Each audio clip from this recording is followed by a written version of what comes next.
दुनिया का हर एक इंसान अपने परिवार को बेहतर भविष्य देने के लिए तमाम तरह की कोशिशें करता है, चाहे उसके लिए उसे कितनी भी बड़ी मशक्क़त से गुजरना पड़े, कितनी भी बड़ी मुसीबत का सामना करना पड़े। दोस्तों, वो ज़रा सा भी नहीं डगमगाता और उन मुसीबतों का सामना करते हुए अपने परिवार के लिए अच्छे से कामकाज किया करता है। दोस्तों, आज की घटना जो मैं आपको बताने जा रहा हूँ, इसमें एक लड़का जिसकी उम्र 22 साल होती है, अपने परिवार को बेहतर भविष्य देने के लिए नौकरी किया करता है और नौकरी करते करते अचानक उसकी मौत हो जाती है। दोस्तों, जब पुलिस वाले उस डेड बॉडी को अपने कब्जे में लेते हैं और जांच पड़ताल करते हैं, पहली बार में देखने में लगता है कि इसकी एक्सीडेंट से मौत हुई है, लेकिन जब गहराई से जांच पड़ताल की जाती है तो वहां पर एक ऐसा खुलासा देखने को मिलता है जिसे सुनकर हर कोई आदमी सुन्न हो जाता है। दोस्तों, अगर आप भी पूरा मामला सुनेंगे तो एक बार के लिए आपको भी ऐसा लगेगा कि ऐसा इंसान हमारे आसपास भी हो सकता है। तो आइए दोस्तों, जानते हैं पूरा मामला क्या था। नमस्कार, जय हिंद। आप देख रहे हैं APH न्यूज़ राहुल रावत के साथ। तो दोस्तों, आज की जो मैं हकीकत की घटना आपको बताने जा रहा हूं, राजस्थान में एक ज़िला पड़ता है जयपुर और इसी का एक थाना क्षेत्र है गोविंदगढ़ थाना क्षेत्र।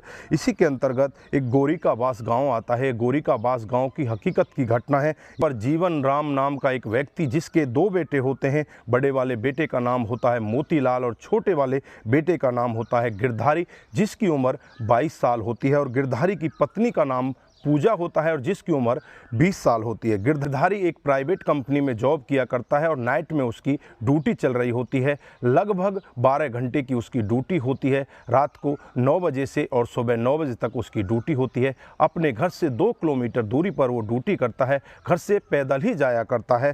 3 फरवरी 2023 की शाम का वाक़या होता है। 7 बजे जब वो अपने घर से जाता है, घर से ड्यूटी पर तो पहुंच जाता है और अगले दिन जैसे ही 4 फरवरी आती है, रेनवाल थाने क्षेत्र के अंतर्गत एक डूंगरी खुर्द एरिया आता है। उसी एरिया में एक डेड बॉडी मिलती है। जब आसपास के लोग वहां पर पहुंचते हैं तो देखते हैं कि ये तो गिरधारी की डेड बॉडी है। तुरंत ही गिरधारी के घर वालों को खबर कर दिया जाता है। गिरधारी की पत्नी पूजा भी वहां पर पहुंच जाती है और दहाड़े मारकर अपने पति की डेड बॉडी को देखकर रोने लगती है और कहने लगती है कि भगवान ने मेरे साथ में बहुत बड़ा अन्याय किया है। जो लोग बाग भी वहां पर होते हैं वो भी यही कहने लगते हैं कि अभी तो इसकी शादी को कुछ ही समय हुआ है, इसकी कैसी किस्मत है, ये कैसी किस्मत लेकर आई है, आज इसका पति इसके साथ में नहीं है। लोग बागों की आंखें भी नम हो जाती हैं। उनमें से ही एक व्यक्ति पुलिस को खबर कर देता है। पुलिस मौके पर पहुंच जाती है। पुलिस डेड बॉडी को अपने कब्जे में लेकर उसे पोस्टमार्टम के लिए भेजती है। उससे पहले वहां पर जांच पड़ताल करती है तो वहां पर एक गाड़ी के निशान दिखाई देते हैं। जो डेड बॉडी देखी जाती है उस पर भी काफ़ी सारे ऐसे निशान दिखाई देते हैं। लगता है कि इसका एक्सीडेंट हुआ है। पहली नज़र में सभी को ऐसा लग रहा था कि एक्सीडेंट की वजह से ही इसकी मौत हुई है, लेकिन पुलिस जब अपनी जांच पड़ताल करती है तो लगता है एक 4 पहिया गाड़ी को बार बार इसके ऊपर से उतारा गया है। इसका मतलब इसका एक्सीडेंट नहीं हुआ, इसको तो मारा गया है। पुलिस अपनी जांच पड़ताल में लग जाती है, तमाम तरह से जांच पड़ताल करने लगती है, लेकिन बदकिस्मती से वहां पर ना तो कोई CCTV कैमरा होता, जिस वजह से ना तो गाड़ी का पता लगाया जाता और ना ही उस व्यक्ति का पता लगाया जाता जिसने इसके ऊपर गाड़ी को चढ़ाया है। अब पुलिस के लिए बड़ा सवाल कि इसको मारने वाला कौन होता है। पुलिस भी अपने आप को एक चैलेंज देती है और इस घटना को सुलझाने के लिए पूरी तरह से कोशिश करती है। अपने खबरियों को काम पर लगा देती है। 5 फरवरी को एक खबरी पुलिस के पास आता है और आकर देता है कि जो पूजा होती है उसकी अनबन अपने पति के साथ ज़्यादातर रहा करती थी। शायद ऐसा हो सकता है कि पत्नी ने ही उसको मरवाया हो। अब पुलिस का शक एकदम से पत्नी पूजा के ऊपर चला जाता है। पत्नी के मोबाइल की CDR रिपोर्ट निकाली जाती है तो CDR से एक ऐसा चौंकाने वाला खुलासा होता है कि जनवरी के महीने में ही एक नंबर है जिस पर पूजा लगभग 800 से 850 बार कॉल करती है। और उस नंबर की जब जांच पड़ताल की जाती है तो नंबर किसी रमेश कुमार के नाम पर होता है, जिसकी उम्र 21 साल होती है। जब रमेश कुमार के बारे में पता लगाया जाता है तो रमेश कुमार कोई और नहीं, गिरधारी की मौसी का लड़का होता है। एकदम से पुलिस तुरंत ही एक्शन मोड में आती है और पूजा के घर पहुंच जाती है। पूजा को अपनी गिरफ्त में लेकर उससे जब पूछताछ करने की कोशिश करती है तो पूजा रोते हुए यही कहती है कि साहब, मेरे ऊपर तो मुसीबतों का पहाड़ पहले ही टूट पड़ा है और आप मेरे से कह रहे हो कि तुमने अपने पति को मारा है। सर, ये कहाँ का न्याय है? आप अच्छी तरह से जांच पड़ताल करिए। फिर जो पुलिस होती है मोबाइल की CDR रिपोर्ट उसके सामने रखती है और उससे कहती है कि लगभग तुमने 850 बार एक नंबर पर जनवरी के महीने में कॉल की है, जो रमेश कुमार का नंबर। ये रमेश कुमार कौन है और इससे तुम्हारा क्या संबंध है? पूजा जब इस तरह की बातें सुनती है तो पूजा एकदम से टूट जाती है, थर थर काँपने लगती है और सारा कुछ वाकया बताने लगती है। पूजा बताती है कि साहब साल 2019 में हमारी शादी होती है। शादी के बाद मैं अपने पति के साथ बड़े ही अच्छे तरीके से रहने लगती हूँ और लगभग 2 साल का समय बीत जाता है।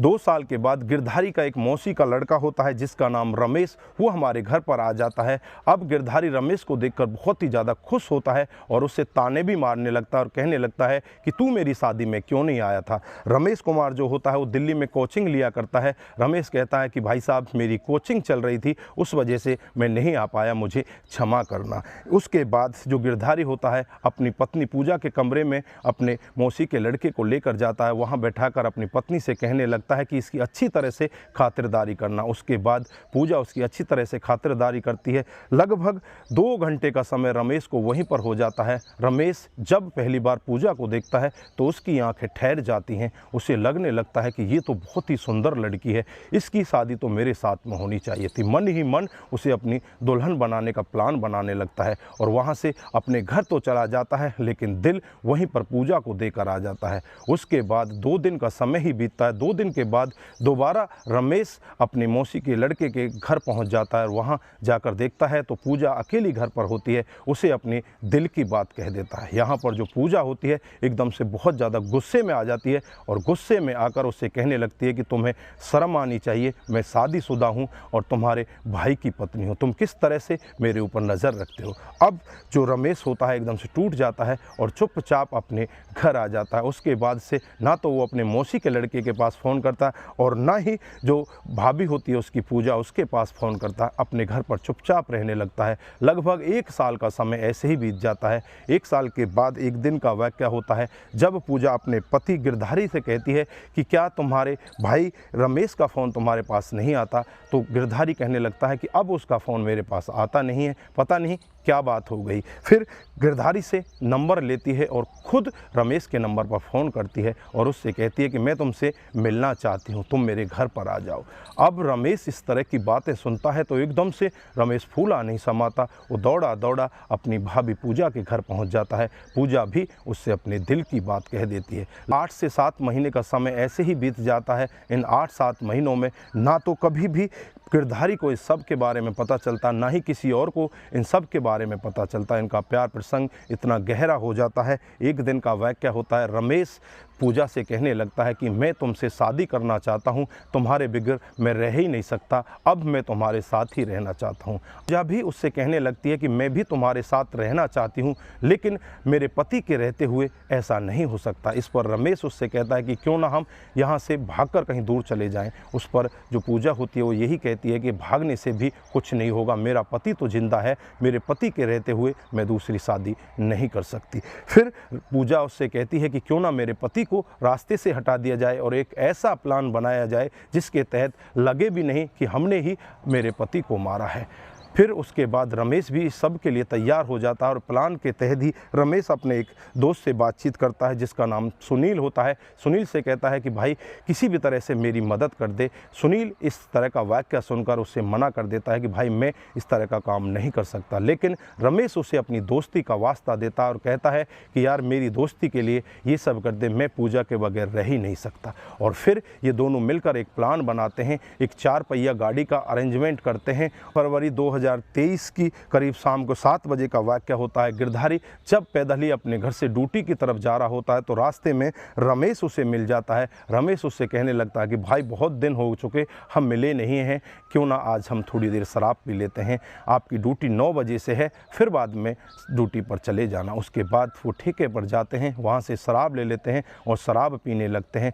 शराब पीते पीते गिरधारी को ज़्यादा मात्रा में शराब पिलाई जाती है, गिरधारी को नशा होने लगता है और जब जब लगभग 8:30 बजे का समय हो जाता है, तुरंत ही जो रमेश होता है अपने दोस्त सुनील के पास फ़ोन करता है और उससे कहता है कि अपनी गाड़ी लेकर आ जाओ। फिर सुनील गाड़ी लेकर आ जाता है और रोड पर ये दोनों पैदल चलने लगते हैं। इधर जो गिरधारी होता है वो साइड में चलता है और जो रमेश होता है उससे थोड़ी पीछे चलने लगता है। जो सुनील 4 पहिया गाड़ी लेकर आता है और तुरंत ही गिरधारी को टक्कर मार देता है, जिसकी वजह से उसके दोनों पैर टूट जाते हैं, लेकिन उसकी मौत नहीं होती। उसके बाद सुनील बैक घुमाता है गाड़ी को और उसके ऊपर से फिर चढ़ा देता है, फिर सामने से लेकर जाता है, फिर बैक लेकर आता है। लगभग 4-5 बार उसे आगे पीछे करके गिरधारी को वहीं पर मौत के हवाले कर देते हैं। उसके बाद ये दोनों वहाँ से चुपचाप फरार हो जाते हैं। दोस्तों, जब पूजा ये पूरा मामला सुना रही होती है तो एक बार के लिए पुलिस भी अपने कानों पर यकीन नहीं करती कि एक पत्नी अपने पति को मारने के लिए कितने बड़े